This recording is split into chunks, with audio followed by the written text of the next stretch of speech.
Good morning friends, मेरा नाम मोहित जैन है और मेरे यूट्यूब चैनल मैथ्स बाय मोहित जैन में आपका बहुत बहुत स्वागत है।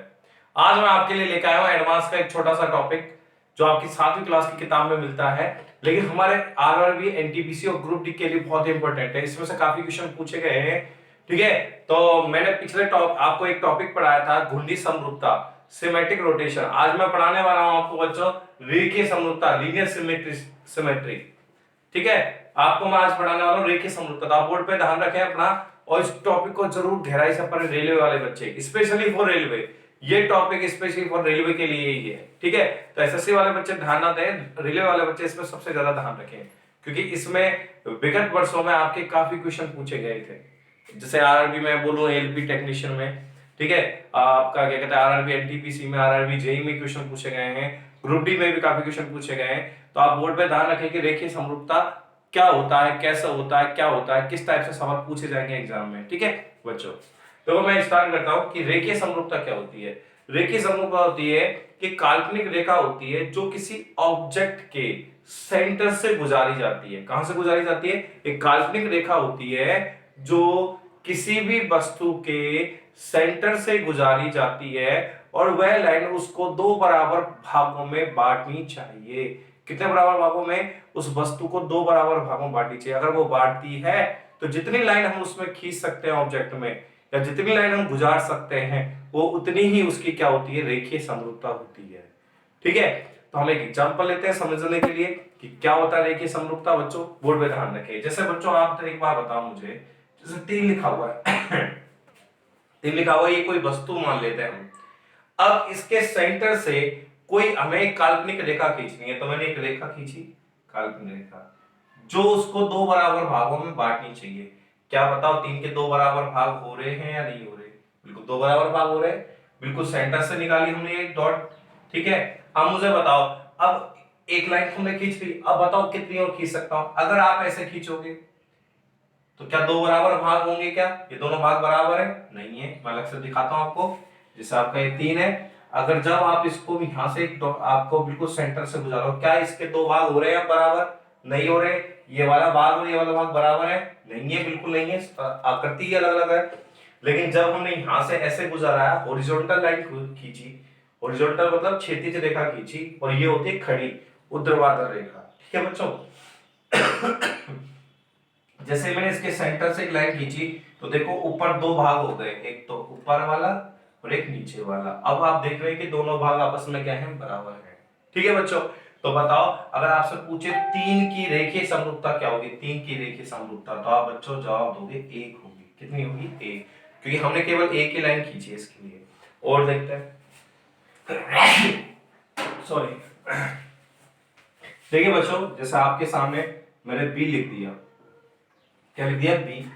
अब मैं आपसे कहूं कि बच्चों इसकी रेखीय समरूपता बताओ, तो आप इसके, एक तो आप बीचों बीच सेंटर से एक लाइन खींचोगे ऐसे, खड़ी आप खींच सकते हो, लेकिन खींच तो सकते हैं, लेकिन क्या दोनों भाग बराबर होंगे? क्या आप खुद देखिए, हो रहे हैं क्या? नहीं हो रहे। ठीक है, तो आपकी इसकी भी रेखीय समरूपता कितनी होगी बच्चों? 1 होगी। अगर मैं आपसे कहूं बच्चों, अगर मैं आपसे बोलूं कि आप बताइए आयत की बताइए, किसकी बताइए? आयत की। तो आयत आपको दिख रहा है, ये आपका आयत है। अगर मैं आपसे कुछ इसकी रेखीय समरूपता बताओ, तो आप पहले इसको बीचों बीच में से ऐसे गुजारोगे लाइन को, दो बराबर भाग हो रहे नहीं हो रहे? हो रहे। तो एक तो ये लाइन खींचेगी, एक ऐसे भी कर सकते हैं इसके दो बराबर भाग। ठीक है, बिल्कुल। और बताइए, और कर सकते हो? नहीं कर सकते। तो केवल कितनी होती है इसकी आयत की रेखीय समरूपता? कितनी होती है? 2 होती है। कितनी होती है बच्चों? 2। अगर बच्चों मैं आपसे पूछूं वर्ग की बताइए, किसकी बताइए बच्चों? वर्ग की बताइए, वर्ग की। तो वर्ग की कैसे निकालेंगे? ये वर्ग है जिसकी चार भुजाएं क्या होती हैं? समान होती हैं, आप जानते होंगे ये बात। अगर मैं आपसे इसकी रेखीय समरूपता पूछूं, तो देखो एक तो आपकी ये आगे 20 सेंटर से गुजर गई एक लाइन, एक दो बराबर भाग हो रहे, एक हम ऐसे भी खींच सकते हैं, ठीक है, और एक हम एक ऐसे भी खींच सकते हैं। ठीक है, तो बता दो बराबर भाग हो रहे नहीं हो रहे? हो रहे हैं आज के, सॉरी वर्ग के हो रहे हैं। आप देख लीजिए, ये आपका चौकोर खाना है, और आपने जैसे इसके ये किया, तो इसके दो बराबर भाग हो गए, ये त्रिभुज और ये त्रिभुज। ओके बच्चों, और ऐसे आपने इधर से किया, तो इसके भी दो भाग हो गए, एक तो ये त्रिभुज और एक ये त्रिभुज। क्लियर है? तो आप वीडियो को आराम से रिवाइज कर लेना। अगर आपको थोड़ा लग रहा है कि ये क्या थोड़ा सा काटा पीसी हो गए तो आप देख लेना, वीडियो को रिवाइज कर लेना जरूर। ठीक है बच्चों, तो आप अगर आपसे कोई पूछे वर्ग की कितनी होती है रेखीय समरूपता, तो आप बोलोगे वर्ग की रेखीय समरूपता होती है 4। कितनी होती है? 4। आयत की कितनी होती है बच्चों? 2 होती है। अच्छा, आपके मन में एक शंका चल रही है कि सर ऐसे भी तो हो सकता है, इसमें भी तो हो सकता है। बच्चों इसमें नहीं होगा, ये दोनों एक जैसे नहीं होंगे। मैं अभी आपको इसका प्रूफ बताता हूं, एक सेकेंड वेट कीजिए। देखिए बच्चों, आपको दिख रहा होगा ये कॉपी का एक पेज है, पन्ना है, पृष्ठ है आपका। आप देख रहे होंगे ये कैसी आकृति है बच्चों? वर्गाकार है या आयताकार है? आयताकार है। क्लियर दिख रहा है सबको? आयताकार है। अब आप ये कह रहे हो कि बीच सेंटर में इसको ऐसे कर दो। अगर बीच सेंटर में इसको ऐसे कर देता हूं, इसी को तो समझा रहा हूं, क्या मुझे एक बात बताइए, बीच सेंटर से निकाल ली हमने लाइन, क्या दोनों भाग बराबर आ रहे हैं? आप देख सकते हो ये तो इतना सा हिस्सा है और इसके बटे में देखो कितना हिस्सा आ रहा है। क्या ये दोनों सेम है? अगर आप इसको अलग अलग भी करके दिखा देता हूं मैं आपको, आप कहो तो इसको ये देखिए, अगर मैं अलग अलग करके भी दिखाता हूं आपको, सॉरी,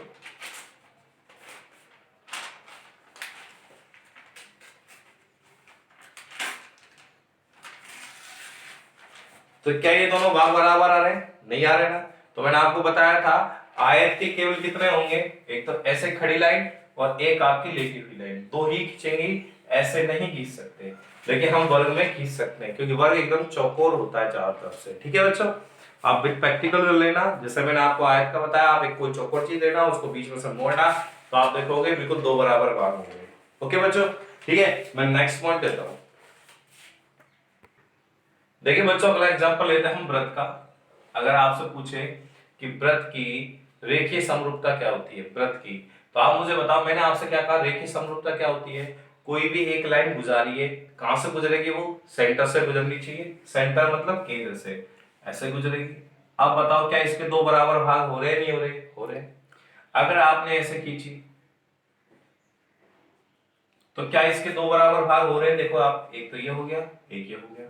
ठीक है, ऐसे आप ऐसे भी खींच सकते हो, ऐसे भी खींच सकते हो, ऐसे भी खींच सकते हो, ऐसे भी खींच सकते हो। कितने खींच सकते हो? पता नहीं कितने खींच सकते हो। तो व्रत की रेखीय समरूपता कितनी होती है? तो आप बोलोगे व्रत की रेखीय समरूपता होती है बच्चों, कितनी होती है? अनंत। ठीक है, और मैंने आपको एक लास्ट वीडियो में घूर्णी समरूपता पढ़ाया था, तो उसमें भी बताया था व्रत की घूर्णी समरूपता भी कितनी होती है? अनंत ही होती है। ओके बच्चों, नेक्स्ट लेता हूं। अगर आपसे कोई पूछे पतंग की, किसकी? पतंग की रेखीय समरूपता क्या होती है? पतंग की। तो पहले तो बच्चों एक बार बोर्ड में सब ध्यान देना कि पतंग होती क्या है, पतंग का आपका डायग्राम क्या है। ठीक है, यहाँ पर ये दोनों साइड इसकी बराबर होती है। अगर ये एक्स है तो ये भी एक्स होगी, और ये आपकी छोटी साइड होती है, ये दोनों आपस में बराबर होती है। ये आपकी वाई है और ये भी क्या होती है? वाई। ठीक है, अगर प्यारे बच्चों आपसे पूछी जाए कि पतंग की रेखीय समरूपता क्या होगी, तो आप क्या कहोगे कि इसके हम बीच में से दो भाग कर देते हैं। देखो एक लाइन तो ये आ गई। ठीक है, क्या इसमें दूसरी लाइन खींची जा सकती है जो इसके दो बराबर भाग कर रही है? नहीं, क्योंकि आप अगर ऐसे खींचोगे तो क्या बराबर भाग हो रहे? नहीं हो रहे, क्योंकि ये दोनों भुजाएं तो एक्स एक्स है और ये क्या है? वाई वाई, ये तो बराबर नहीं है। और आप देखो जब आपने ये सीधी खड़ी खींची है तो ये x है तो ये भी x, ये y है तो ये y, और ये लाइन आप देख रहे हो दोनों में आ रही है, इधर भी आ रही है और इधर भी आ रही है, तो बराबर होंगे। तो इसकी रेखीय समरूपता कितनी होगी पतंग की? तो प्यारे बच्चों, पतंग की रेखीय समरूपता होती है 1। कितनी होती है बच्चों? 1 होती है पतंग की रेखीय समरूपता। ठीक है, तो थोड़ा सा आप ध्यान रखें, तो ये पॉइंट जरूर पढ़ें। और भी मैं एग्जाम्पल बता रहा हूं, जितने हो सकते हो उतने एग्जाम्पल आपको बताए जाएंगे। देखिए बच्चों, नेक्स्ट अपन देखते हैं कि अगर आपसे पूछी जाए कि बच्चों समचतुर्भुज की कितनी होगी रेखीय समरूपता? किसकी? समचतुर्भुज की। तो समचतुर्भुज की अगर रेखीय समरूपता की बात करें, तो अगर आप यहां से, तो आप एक तो आपकी ये आएगी फर्स्ट, ठीक है, एक, दोनों भाग बराबर दिख रहे हैं आपको, और एक आपकी ऐसे आ सकती है, ये दोनों भाग भी आपको बराबर दिख रहे होंगे। तो इसकी आपकी कितनी होती है? समचतुर्भुज की रेखीय समरूपता होती है बच्चों 2 होती है। कितनी होती है? 2। समांतर चतुर्भुज की कोई पूछे आपसे, तो समांतर चतुर्भुज की आपकी कितनी होगी, 0 होगी बच्चों। इसमें एक भी लाइन नहीं खींची जा सकती। अब कई बच्चे कहेंगे ऐसे खींचो सा, बच्चों अगर मैं ऐसे खींच भी देता हूँ तो ये क्या दोनों भाग बराबर है? नहीं है। आपको दिखने में लग रहा है बट नहीं है। जैसे मैंने आपको आयत में बताया था, क्योंकि मैं बताया था कि समांतर जो आयत है वो समांतर चतुर्भुज का ही रूप है, ठीक है। तो ऐसे नहीं खींचेगी, और सीधी हम खींच नहीं सकते। अगर सीधी हम खींच देते हैं तो ये दोनों भाग बराबर नहीं हो रहे किसी भी हालत में, आपको दिख भी रहे होंगे।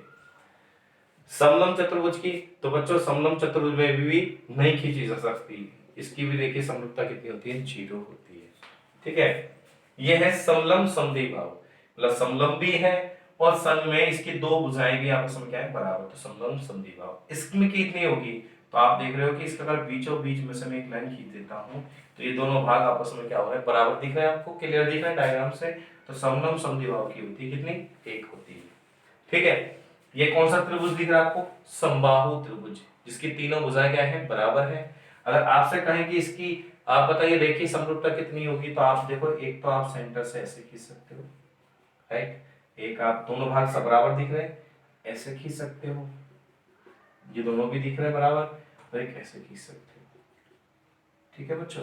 तो कितनी होगी इसकी समबाहु त्रिभुज की, तो अगर आपसे पूछे समबाहु त्रिभुज की, समबाहु की, तो ध्यान रखना 3 होती है। कितनी होती है, 3।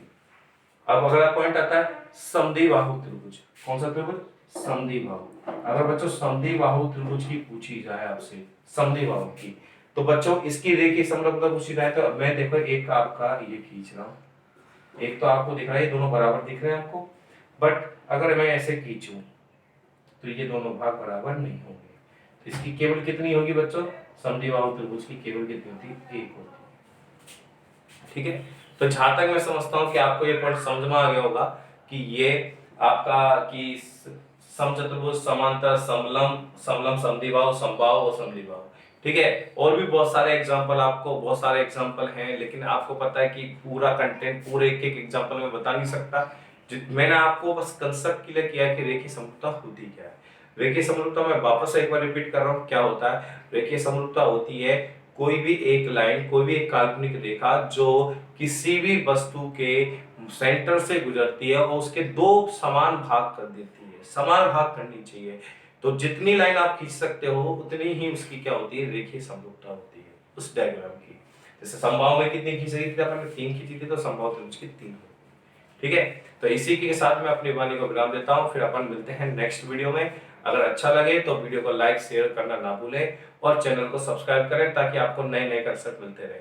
कई बच्चों ने डिमांड करी है कि सर एडवांस मैथ जल्दी से पढ़ाइए। मैंने कमेंट में पढ़ा था कि वीडियो में अर्थमेटिक, मैंने अभी कल वीडियो डाली थी तो बच्चों ने बोला था कि सर नहीं एडवांस मैथ की है। तो आप टेंशन आने बच्चे, एडवांस मैथ की क्लास बहुत जल्द स्टार्ट होने वाली, बस कुछ पल का टाइम, कुछ पल वेट कीजिए, ठीक है। मैं एक साथ दो वीडियो डाला करूंगा, एक आपकी अर्थमेटिक की और एक एडवांस की, तो दोनों सेक्शन चलेगी और कम से कम 30-35 मिनट की वीडियो होगी आपकी, ठीक है। बहुत जल्द वेट कीजिए थोड़ा सा, ठीक है बच्चों।